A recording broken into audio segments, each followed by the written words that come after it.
नमस्कार, स्वागत है आप सभी का एक बार फिर से आनंदीबाई हरसे सरस्वती बालिका विद्या मंदिर इंटर कॉलेज जालौन की ऑनलाइन स्टडी एजुकेशन में।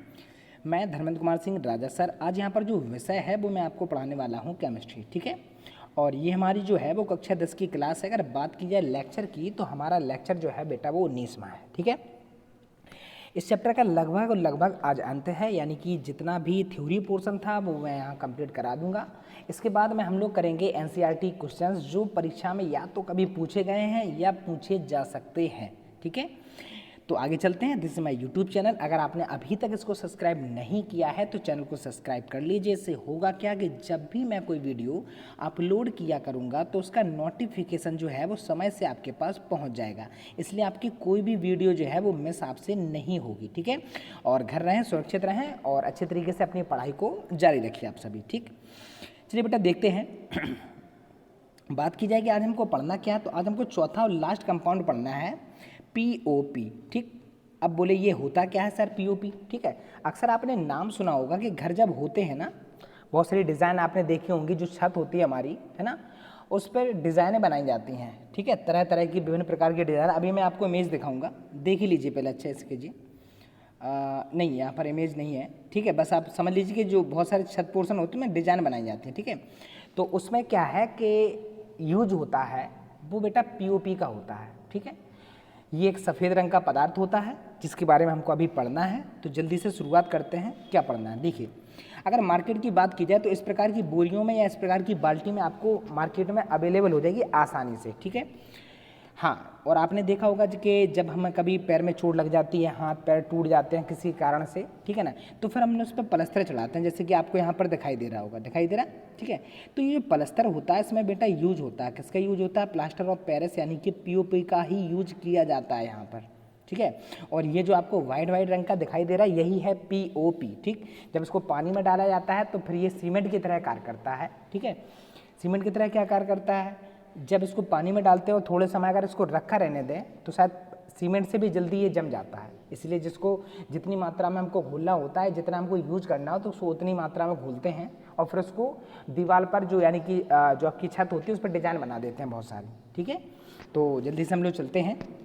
जैसे कि हमने बता दिया कि मार्केट में आपको इस प्रकार से, जैसे कि इसमें लिखा है प्लास्टर ऑफ पेरिस, इसी को शॉर्ट में बेटा हम लोग कहते हैं पीओपी, ठीक है। और अक्सर जो आपके घर में रंगाई करने वाले आएंगे वो उसको पीओपी नाम से पुकारेंगे, ठीक है। प्लास्टर ऑफ पेरिस का फुल फॉर्म होता है जो कोई नहीं लेता, मतलब जो नॉर्मल बोलचाल की भाषा है उसमें यूज नहीं करते, ठीक है। तो अगर आपके घर में उठाई वगैरह हो रही होगी, अगर आप अभी किसी कमरे में बैठे हैं तो आप अपनी छत की ओर देखिए, अगर आप उसमें कोई कलर वगैरह होगा तो जाहिर सी बात है उसमें पीओपी से डिजाइन बनी होगी, ठीक है। चलिए बेटा आगे चलते हैं। जैसे कि हमने के बताया, अभी आप यूज भी पढ़ेंगे इसका कि यूज क्या होता है, यह सफ़ेद रंग का होता है। जल्दी से पहले हम लोग जानते हैं, ठीक, प्लास्टर ऑफ पेरिस, ठीक है। अणुसूत्र क्या होता है, अगर अणुसूत्र की बात की जाए तो बच्चा तो उसका देखो, हमारी बात सुनिए पहले तो बहुत कायदे से। अणुसूत्र आप दो प्रकार से इसका पढ़ेंगे, जैसे कि यहाँ पर मैंने आपको दोनों प्रकार से यहाँ पर लिखा हुआ है, क्या लिखा हुआ है। या तो होता क्या बच्चा कि यहाँ पर जल की मात्रा जो होती है वो उसकी मात्रा से हमेशा आधी होगी। अगर हमने इसको दो परमाणु लिए हैं तो यहाँ पर जल एक होगा, अगर हमने एक ही परमाणु लिया है तो जल को हमें आधा करना पड़ेगा, 1/2 का मतलब हाफ, यानी कि आधा, ठीक है ना। तो लेकिन आप लोग जब भी याद करें तो कोशिश करें, बस हमने आपको समझाने के लिए यहाँ पर लिख दिया ताकि आप कभी भूलें ना। अगर कोई ये पूछे क्या है प्लास्टर ऑफ पेरिस का पीओपी का सूत्र है तो आप कहेंगे यस ये है, ठीक है ना। और ये आपका CaSO4 का होल ट्वाइस इंटू में H2, ठीक। जैसे कि अब अगर बात की जाए जिसे हम लोग, यानी कि सीधी बात है, जल की मात्रा हमेशा इसकी जो होगी वो आधी होगी, ठीक है ना। तो आपको सबसे पहले क्या पढ़ना होता है, हमको पता ही है, सबसे पहले हमको पढ़ने होते हैं उसके बनाने की विधि, और वो भी दो प्रकार की होती है। एक तो प्रयोगशाला होती है जिसमें नमूनों की जांच की जाती है, और दूसरी आपकी औद्योगिक होती है जिसमें बड़े स्तर पर हम चीज़ों को बनाते हैं, ठीक है। तो अभी हमको जो पढ़ना है बच्चा वो हमको पढ़ना है बनाने की विधि, ठीक है। चूँकि व्यापारिक स्तर पर ही इसका यूज होता है, ठीक है, बहुत बड़े पैमाने पर इसका यूज किया जाता है और आज के समय बहुत बड़ी डिमांड में, यानी बहुत ज़्यादा डिमांड है इसकी मार्केट में, ठीक है। तो जल्दी से बात करें, जिप्सम का फॉर्मूला क्या होता है। अब मैं बात सुनना, इस दो फॉर्मूले आपको इसमें परेशान कर सकते हैं, यानी कि आप भूल सकते हैं। अगर CaSO4 है ना इंटू में 2H2O लिखा है बच्चा, तो ये जो फॉर्मूला होता है ये होता है जिप्सम का बच्चा। जैसे कि यहाँ पर मैंने आपको यहाँ पर नोट किया हुआ है, ये फॉर्मूला होता है जिप्सम का, CaSO4 इंटू में 2H2O। और पीओपी का क्या होता है, पीओपी का बच्चा फॉर्मूला होता है CaSO4 का होल ट्वाइस इनटू में बेटा H2O। तो यहाँ पर आपको कंफ्यूज नहीं होना है। अगर CaSO4 इंटू 2H2O दिया हो बच्चा तो समझ लेना वो आपका होता है जिप्सम, ठीक, जिससे इसको तैयार किया जाता है। और अगर CaSO4 का होल ट्वाइस इंटू में H2O लिखा हो बच्चा तो वो आपका जो होता है उसको हम लोग कहते हैं POP यानी कि प्लास्टर ऑफ पेरिस। ठीक है बच्चा, जल्दी से देखते हैं। जिप्सम का फॉर्मूला आपको पता ही है CaSO4 इंटू में 2H2। अगर इसको 120 डिग्री सी यानी कि 120 डिग्री सी पर अगर इसको गर्म किया जाए तो हमें प्राप्त होता है जो हमको चाहिए। क्या चाहिए हमको? POP यानी कि प्लास्टर ऑफ पेरिस। फिर सुने, जिप्सम को 120 डिग्री सी तक गर्म करने पर हमें POP प्राप्त होता है। ठीक है, इस क्रिया में होता क्या है कि जो जल होता है, किसका जल? जिप्सम का। ठीक, इसमें जो क्रिस्टलन जल होता है इसका 3/4 भाग जो होता है बच्चा वो निकल जाता है बाहर। कहाँ निकल जाता है? बाहर। रिएक्शन में ज़रा गौर कीजिए, 3/4 का मतलब क्या है? यहाँ पर ज़रा गौर कीजिए, यहाँ पर मैंने लिखा है रिएक्शन में CaSO4 इंटू में 2H2 और यहाँ पर लिए हैं 2 परमाणु। ठीक, तो यहाँ पर अगर 2 का गुणा 2 में करेंगे जल वाले में तो हमारे कितने H2 हो जाएंगे? 4 H2 हो जाएंगे। और उसमें क्या लिखा है कि इसका 3/4 जल बाहर निकल जाता है, यानी कि 4 हिस्सों में से 3 हिस्सा कहाँ निकल जाएगा? बाहर। देखिए अब जरा, 4 हिस्से थे जल के तो 4 में से 3 कहाँ निकल गए? बाहर, और 1 हिस्सा इसमें बचा रहता है। ठीक है, क्रिस्टली रूप में ही। ठीक, अब एक क्वेश्चन ये बनता है सर कि ये क्रिस्टली शब्द होता क्या है? तो देखो बच्चा, ऐसा है कुछ ठोसों में जल जो होता है वो पाया जाता है। ठीक, लेकिन अगर क्रिस्टली शब्द लगा या कैलासी या क्रिस्टली एक ही बात है। ठीक है, तो अगर ये शब्द लगा है तो जैसे उसमें अगर जल पाया जा रहा है तो वो आपके हाथों को गीला नहीं करेगा। यानी कि क्रिस्टली जल जो होता है बेटा वो ठोस होता है, शुष्क सूखा होता है, बस उस पदार्थ में मिला होता है, इंटरनल। ठीक है ना, तो ये आपको बच्चा याद करना है। अभी हमको क्या याद करना है? अभी हम लोग उस पर फोकस करते हैं। क्या? जिप्सम को, यानी कि जिप्सम का फॉर्मूला क्या होता है? CaSO4 इंटू 2H2 को अगर यदि 120 डिग्री सी यानी 120 डिग्री सी पर हम लोग गर्म करते हैं तो बेटा इसका क्रिस्टलन जल जो होता है बाहर निकल जाता है और हमें प्राप्त होता है POP यानी कि प्लास्टर ऑफ पेरिस। ठीक है, ये रिएक्शन बच्चा आपको कंप्लीट करनी है, यानी कि याद करनी है, बिल्कुल अच्छे से याद करनी है। क्वेश्चन ये बनता है क्या सर ये मोस्ट है? बिल्कुल, बहुत ज़्यादा इंपॉर्टेंट है। ठीक है, क्योंकि बहुत समय से ये नहीं था, अभी 1-2 साल से ही इसको ऐड किया गया है। ठीक है, तो ये आपके लिए इंपॉर्टेंट हो जाता है। ठीक, तो ये आपको बच्चा याद करना है, इसकी रिएक्शन भी आपको कंप्लीट करनी है। अगर क्वेश्चन ये भी पूछा जा सकता है कि रिएक्शन लिखो, जिप्सम से POP कैसे प्राप्त करेंगे या POP से जिप्सम कैसे प्राप्त करेंगे। ठीक है, तो ये दोनों चीज़ें मैं आपको अभी समझाऊंगा और उम्मीद करेंगे कि ये आपको समझ में आ गया होगा। फिर जरा एक बार अगर आपको याद हो गया तो हमारे साथ बोलेंगे, जिप्सम को 120 डिग्री सी पर गर्म करने पर हमें प्लास्टर ऑफ पेरिस प्राप्त होता है। ठीक, बस आपको इतना ही लिखना है। ठीक है, और इस क्रिया में 3/4 जल जो होता है वो कहाँ निकल जाता है? बाहर। रिएक्शन क्या होगी बच्चा? रिएक्शन इसकी होगी, जिप्सम का फॉर्मूला क्या होता है? ये इसमें 2 नहीं लगाएंगे आप जब फॉर्मूला बताएंगे। ठीक है ना, CaSO4 इंटू 2H2, जिप्सम को 120 डिग्री सी पर हम गर्म कर रहे हैं तो हमको प्लास्टर ऑफ पेरिस प्राप्त हो रहा है CaSO4 का होल ट्वाइस इंटू में H2O। इसी को हम लोग कहते हैं प्लास्टर ऑफ पेरिस। और उसके 3 जो जल होता है 3 अणु का वो निकल जाता है बाहर, 3/4। ठीक है बच्चा, आगे जरा बढ़ते हैं, बात करते हैं। बनाने की विधि हमने सीख ली है, अब हम लोग बात करते हैं भौतिक गुणों की। ठीक, फिजिकल प्रॉपर्टीज़ अगर इसकी होती क्या है। ठीक, तो बस आपको एक ही याद रखना है बच्चा, 1 मिनट। हाँ, आपको एक ही याद रखना है, क्या? कि ये सफ़ेद रंग का जो है वही चूर्ण होता है। ठीक, फिजिकल प्रॉपर्टीज़ की अगर बात कीजिए, जैसे कि आपको इमेज में दिखाई दे रहा है कि वाइट रंग का जो बुरा ये आपको दिखाई दे रहा है ना, आटा जैसा, तो इसी को बेटा हम लोग कहते हैं प्लास्टर ऑफ पेरिस। और ये कैसे रंग का होता है? सफ़ेद रंग का। ठीक, भौतिक गुण बस आपको एक ही लिखना है। ठीक, अब हम लोग पहुँचते हैं बेटा रासायनिक गुणों पर। ठीक, रासायनिक गुण क्या है वो भी समझ लीजिए। जल का प्रभाव। ठीक, तो आपको यहाँ पर याद क्या करना है थोड़ा समझिए। अगर हम ये रिएक्शन प्लास्टर ऑफ पेरिस तो हमको प्राप्त हो गया था, इस रिएक्शन को बच्चा आप उल्टा लिख दीजिए। क्या कर दीजिए? उल्टा लिख दीजिए। यानी कि आप क्या लिखेंगे? CaSO4, ठीक है, इंटू में H2O है।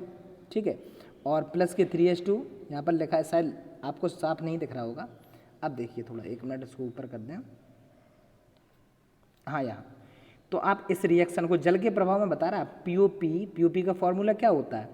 CaSO4, ठीक है, का होल ट्वाइस इंटू में H2।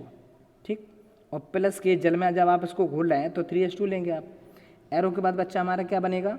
2 CaSO4 इंटू में 2H2।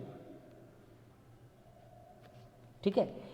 बस आपको क्या समझना, इसी रिएक्शन को आप उल्टा कर दीजिए तो ये जल का प्रभाव होता है। यानी कि यदि प्लास्टर ऑफ पेरिस को पुनः पानी में हम लोग क्या करते हैं, ऐड करते हैं, जल से अभिक्रिया करा दें इसकी, तो हमें जिप्सम पुनः प्राप्त हो जाता है, क्योंकि जिप्सम से ही हमने क्या बताया था, पीओपी, और पीओपी से ही क्या बनता है, जिप्सम।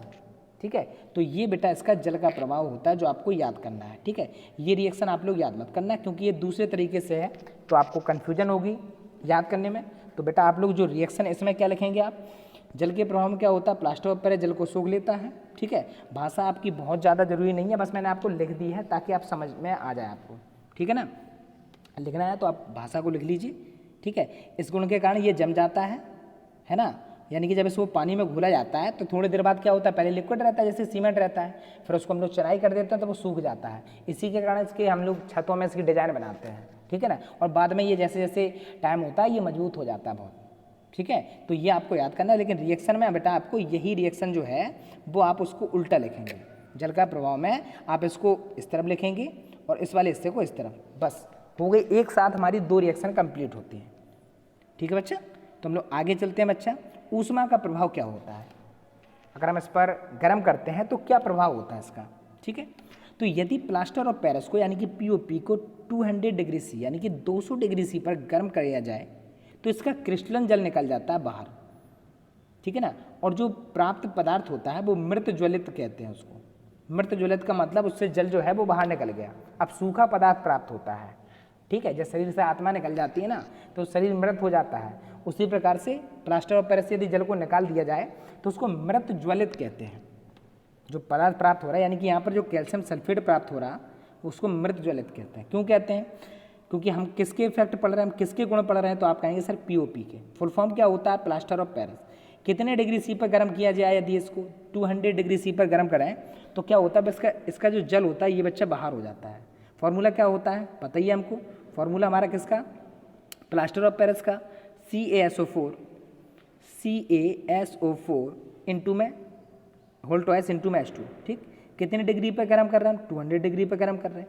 क्या प्राप्त होता है, CaSO4, है ना, क्योंकि दो मात्रा में थे तो दो लिख दिया हमने आगे, और जो जल है बच्चा ये निकल गया बाहर। ठीक है ना, तो हमको यहाँ पर इतना याद करना है, ऊष्मा के प्रभाव में आपको क्या करना है कि कैल्शियम सल्फेट प्राप्त होता है। ठीक है, अगर लिखना चाहें तो भाषा आप किसी भी तरीके से लिख सकते हैं, बस आपको बेटा पहले रिएक्शन आनी चाहिए। ठीक है ना, तो रिएक्शन मस्ट है कि आप यहाँ पर कायदे से रिएक्शन को याद कर लें, बहुत अच्छे से कर लें, क्योंकि आपकी परीक्षा के लिए बहुत ज़्यादा इंपॉर्टेंट है। ठीक है बच्चा, आगे देखिए। अब इसमें एक चीज़ और, ये इंपॉर्टेंट रिएक्शन इसलिए भी हो जाती है कि अगर हम टेम्परेचर बदल दें, जैसे हमने 200 पर गर्म किया तो हमें क्या प्राप्त हुआ, कैल्शियम सल्फेट प्राप्त हुआ। ठीक है, और जल जो था वो बाहर निकल गया। लेकिन यदि इसका टेम्परेचर बदल दिया जाए, समझ में आ गया, यानी कि जो या मान लो कि CaSO4 जो हमको प्राप्त हुआ, इस प्राप्त CaSO4 को अगर हम 400 डिग्री सी पर गर्म करें तो क्या होता है, तो बच्चा हमको calcium oxide, sulphur dioxide gas निकलती है और ऑक्सीजन गैस निकलती है, यानी कि 3 चीज़ें हमको प्राप्त होती हैं। देखो जरा रिएक्शन में हमको क्या प्राप्त हो गया था, कैल्शियम सल्फेट। अब इसी कैल्शियम सल्फेट को हम लोग गर्म कर रहे हैं 400 डिग्री सी पर, और जब करते हैं तो कैल्शियम ऑक्साइड, सल्फर डाइऑक्साइड और ऑक्सीजन गैस जो होती है वो रिलीज होती है। तो रिएक्शन हमारी क्या होगी, रिएक्शन हमारी होगी 2CaSO4, है ना, और टेम्परेचर आपको लिखा ही ऊपर, हमने क्या कहा था, एरो के ऊपर टेम्परेचर, कोई परिस्थिति, कोई आप चीज़ मिला रहे, है ना, तो बहुत सारी चीज़ें यहाँ पर लिखी जाती हैं, इसीलिए तीर की लंबाई दी जाती है ताकि आप उस पर चीज़ों को लिख सकें।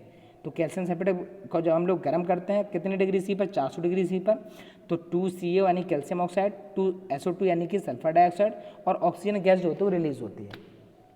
ठीक है बच्चा, तो उम्मीद है कि ये आपको समझ में आ गया होगा। आगे जरा देखते हैं। बस बहुत छोटा सा कंपाउंड था, 2 ही हमको रासायनिक गुण पढ़ने थे, एक हमको भौतिक गुण पढ़ा और बनाने की छोटी सी विधि। बस याद क्या करना है, पी का फॉर्मूला क्या होता है ना, और जिप्सम का फॉर्मूला क्या होता है। ठीक है, ये बेटा हमको याद रखना है। अक्सर बच्चे यहाँ पर कंफ्यूज हो जाते हैं क्योंकि एक से ही फॉर्मूले लगते हैं लगभग। ठीक है ना, तो यहाँ पर बस हमको दोनों फॉर्मूले जो हैं वो बहुत अच्छे से पढ़ने हैं। ठीक है, अब अगर बात की जाए इनके उपयोग की, उपयोग क्या क्या होता है, इनके उपयोग बहुत ज़्यादा है, जैसे कि हमने आपको बताया था। पहले अगर उपयोग की बात की जाए तो अस्पतालों में जो टूटी हड्डियाँ होती हैं ना, जैसे हमें कोई फ्रैक्चर हो जाता है तो उसको जोड़ने के लिए जो वाइट वाइट आपने देखा होगा प्लास्टर चढ़ाया जाता है, हम लोग उसको प्लास्टर कहते हैं, है ना, लेकिन शुद्ध भाषा में उसको प्लास्टर कहा जाता है। ठीक है ना। तो वही प्लास्टर जो होता है उसमें यूज यानी पीओपी का ही चढ़ाया जाता है, पट्टियों पर लिपट कर उसको चढ़ा दिया जाता है ताकि हड्डी जो है यानी कि आपका हाथ जो है वो मूवमेंट ना करे और हड्डी आराम से आसानी से जुड़ सके। अगर आपका हाथ मूवमेंट करेगा तो हड्डी आसानी से नहीं जुड़ेगी। तो पहला उपयोग हमारा बनता है, क्या बनता है, अस्पतालों में टूटी हड्डी जोड़ने के लिए, ठीक है, प्लास्टर ऑफ पेरिस का यूज किया जाता है। दूसरा क्या है कि प्लास्टर ऑफ पेरिस में खिलौने भी बनाए जाते हैं, मूर्तियाँ बनाई जाती हैं, क्योंकि आपको पता ही है कि ठोस अवस्था में ये जम जाता है। लिक्विड में यदि इसको सांचों में ढाल दिया जाए तो हम इसकी मूर्तियाँ बना सकते हैं। इसी गुण के कारण इसके खिलौने भी आते हैं और इसकी मूर्तियाँ भी बनाई जाती हैं, ठीक है।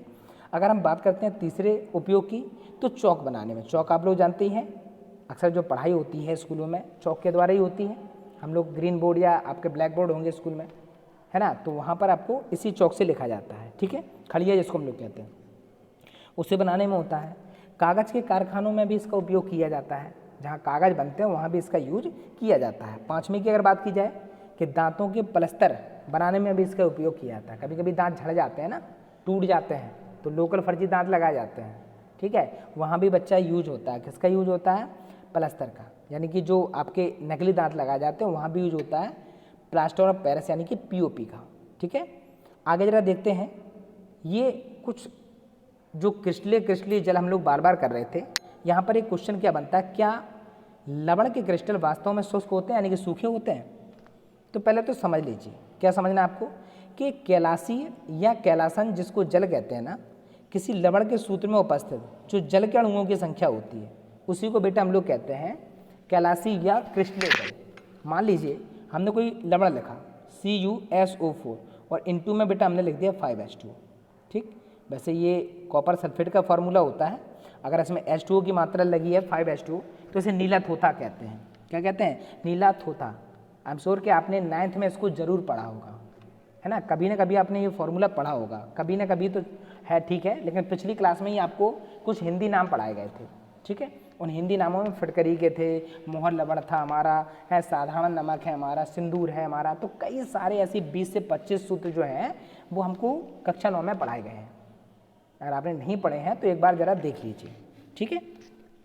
तो बस इतना समझ लीजिए कि जो आपका क्रिस्टलन जल होता है, तो ये हाँ ये ले लो, हाँ हमने इसको इरेज कर दिया, हाँ देखिए यहाँ पर CuSO4 इनटू में हमने क्या कहा 5H2 जैसे लिखा है, ठीक है। तो यहाँ पर जो किसी लवण में जो जल की मात्रा होती है ना, इसी को बेटा हम लोग कहते हैं क्रिस्टलीय जल, और हमेशा इनटू में लिखा जाता है, इसको जो पॉइंट लिखा होता है ना ऐसा लिखा होता है। जैसे मान लीजिए अब आप धावन सोडा को ही ले लीजिए, Na2CO3 इनटू में 10H2, पढ़ा हमने का नहीं पढ़ा, तो इसमें जो 10H2 है यहाँ पर भी हमने आपको बताया था कि ये क्रिस्टलीय होता है, समझ में, पर ये क्रिस्टलीय जरूर जल की उपस्थिति है, बट ये आपके हाथों को गीला नहीं करेगा। यानी कि सीधी बात है कि क्रिस्टलीय अगर हम धावन सोडा को हाथ में ले लें तो हमारे हाथ गीले नहीं हो जाएंगे, क्योंकि इंटरनल रूप में उसमें जो है वो जल उपस्थित है, ठीक है ना। तो ये हमको याद करना है, याद रखना है कि क्रिस्टलीय जल जो होता है वो बेटा शुष्क होता है, लवण में उपस्थित होता है, बट वो कैसा होता है, शुष्क होता है, उससे हमारे हाथ जो होंगे वो गीले नहीं होंगे, ठीक है। अब यहाँ पर कुछ क्वेश्चन मैंने यहाँ पर ऐड किए हैं, ठीक है, बहुत बढ़िया क्वेश्चन है और ये आपको कंप्लीट करने ही हैं, क्योंकि यहाँ से क्वेश्चन आपके परीक्षा में जरूर बनते हैं, ठीक। जैसे अम्ल के विलयन को तनु करते समय या तनुकृत करते समय हाइड्रोनियम आयन, पहला तो क्वेश्चन यही बनता है भाई, हाइड्रोनियम आयन का फॉर्मूला आपको पता होना चाहिए, H3O+ आयन, ठीक है ना। तो हाइड्रोनियम आयन जो होता है वो बनाते हैं, ठीक है। सांद्रता कैसे प्रभावित होती है, पहले तो हमको ये करना है, यानी कि तनु जब विलयन को बनाते हैं, अगर कोई सांद्र विलयन है और उसको हम लोग तनु में बना रहे हैं, यानी कि उसमें पानी की मात्रा में ला रहे, ठीक है ना, तो वहाँ पर क्या प्रभाव पड़ता है आयन पर, ठीक। तो आंसर में हमको क्या देखना है कि हम लोग को जब विलयन को तनु करते हैं, ठीक है, तो H+ आयन जो होता है या विलयन में कौन से H+ आयन जो होता है वो जल का फॉर्मूला क्या होता है, H2 होता है, इससे संयोग करके पहले तो भाई बनाता है हाइड्रोनियम आयन, ठीक है। और जब इसको हम लोग तनु करते हैं, क्या करते हैं हम लोग, तनु करते हैं, तो बस इनकी मात्रा जो होती है वो डाउन हो जाती है, कम हो जाती है। किसकी मात्रा, H3O+ आयन की मात्रा क्यों हो जाती है, क्योंकि जल की मात्रा जो होती है बच्चा वो बढ़ जाती है, ठीक है ना। जब तनु करते हैं तो उसमें जल की मात्रा मिलाएंगे हम, ठीक है ना। तो इसलिए यहाँ पर जो आपका होता है हाइड्रोनियम आयन, इसकी सांद्रता बेटा कम हो जाती है। अगर आपसे ये क्वेश्चन पूछा जाएगा तो आप बस इतना आंसर देंगे कि ऐसा करने से हाइड्रोनियम आयन यानी कि H3O+ आयन की सांद्रता जो है वो कम हो जाती है, ठीक है बच्चा। जरा आगे देखते हैं, अगला क्वेश्चन क्या है हमारा, दूसरा क्वेश्चन है, उस पदार्थ का नाम बताइए जो क्लोरीन से क्रिया करके व्यंजक चूर्ण बनाता है। ये तो बेटा आपने पढ़ा था ना, व्यंजक चूर्ण बनाने की विधि में ये रिएक्शन आपने पढ़ी थी। क्वेश्चन जरा ध्यान से पढ़ें, उस पदार्थ का नाम बताइए जो क्लोरीन से क्रिया करके व्यंजक चूर्ण बनाता है। तो हमको पता है, हमने पढ़ा है व्यंजक चूर्ण, है ना, तो वो आपका होता है कैल्शियम हाइड्रोक्साइड, जिसकी अभिक्रिया जब हम क्लोरीन से कराते हैं ना, तो तभी हमको बेटा प्राप्त होता है व्यंजक चूर्ण, यानी कि CaOCl2। समझ में आ रहा है ना। तो ये रिएक्शन आप पहले पढ़ चुके हैं, बस उस पदार्थ का नाम बताना था। तो आपका पदार्थ जो होगा, आंसर क्या होगा आपका, CaSO4 का होल ट्वाइस, यानी कि कैल्शियम हाइड्रोक्साइड की अगर आप क्रिया हम लोग किससे कराते हैं, क्लोरीन से, तो हमें क्या प्राप्त होता है, व्यंजक चूर्ण, यानी कि आंसर हमारा क्या होगा, CaOH का होल ट्वाइस, यानी कि कैल्शियम हाइड्रोक्साइड। ठीक है बच्चा, ठीक है ना। चलिए बेटा आगे चलते हैं। क्वेश्चन नंबर तीसरा क्या है, कोई विलयन है लाल लिटमस को नीला कर देता है। कोई विलयन है जो लाल लिटमस को नीला कर देता है, इसका पीएच मान क्या होगा। ठीक है, तो अब हमको ऑप्शन दिए गए हैं, जैसे पहला दिया गया 1, दूसरा आपका 4, 5 या 10। ठीक है, तो हमको ये याद करना है, क्या याद रखना है, थोड़ा बैक जाएंगे कि जो क्षारीय विलयन होते हैं बच्चा, वो लाल लिटमस को कैसे कर देते हैं, नीला करते हैं। याद आया। तो यहाँ पर भी देखिए कि कोई विलयन हमने मिलाया जो लाल लिटमस को कैसा कर रहा है, नीला। तो लाल को नीले में कन्वर्ट कौन करते हैं, तो आप कहेंगे बिल्कुल सर क्षार या क्षारक। ठीक है ना। तो यहाँ पर जो आपके क्षारक होते हैं वो क्या करते हैं कि लाल लिटमस को नीला कर देते हैं, और अम्ल क्या करते हैं, अम्ल उल्टा करते हैं, नीले को क्या करते हैं, लाल, और क्षार लाल को कैसा करते हैं, नीला। तो अब विलयन कैसा हो रहा है, लाल को नीला हो रहा है, यानी कि कोई पक्के में कोई क्षारक होगा। और अगर वो क्षारक है तो उसका विलयन का पीएच मान जो होगा वो 7 से ज़्यादा होगा। अब ऑप्शन में ये देखिए, एक तो अम्लीय होगा, 2 भी 4 लिखा है तो ये अम्लीय होगा, 5 भी 7 से कम है ना तीनों के। बस एक डी ऑप्शन ऐसा है जिसकी विलयन की पीएच मान 7 से ज़्यादा है, तो पक्के में यही आंसर सही होगा। ठीक है ना। क्यों सही होगा, क्योंकि इसकी पीएच मान 7 से ज़्यादा है, यही क्षारी है, और क्षार ही लाल को कैसा करते हैं, नीला करते हैं। ठीक है ना। तो ये हमारा कंप्लीट होता है क्वेश्चन। ठीक, और यहाँ पर मैंने सिर्फ आपको 3 ही क्वेश्चन ऐड किए थे। अब हम लोग सिर्फ आगे वाली एक्सरसाइज में हम लोग बहुविकल्पी जो बहुत महत्वपूर्ण प्रश्न है वो हम लोग पढ़ेंगे। तो अगला लेक्चर आपके लिए बहुत ज़्यादा इंपॉर्टेंट होने वाला है। ठीक, क्योंकि मैं वही क्वेश्चन आपको पढ़ाऊँगा जो परीक्षा में आते हैं। ठीक, समझ में आ गया ना। उम्मीद है कि ये जो मैंने आपको यहाँ पर पढ़ाया है वो आपको पूरा समझ में आ गया होगा। ठीक है, और अगर आपको वीडियो पसंद आई है तो वीडियो को लाइक ज़रूर करें। ठीक, और अगर आपने चैनल को सब्सक्राइब नहीं किया है तो कर लीजिए, और बस घर पर रहिए, सुरक्षित रहिए और पढ़ते रहिए मेरे साथ। ठीक है, धन्यवाद।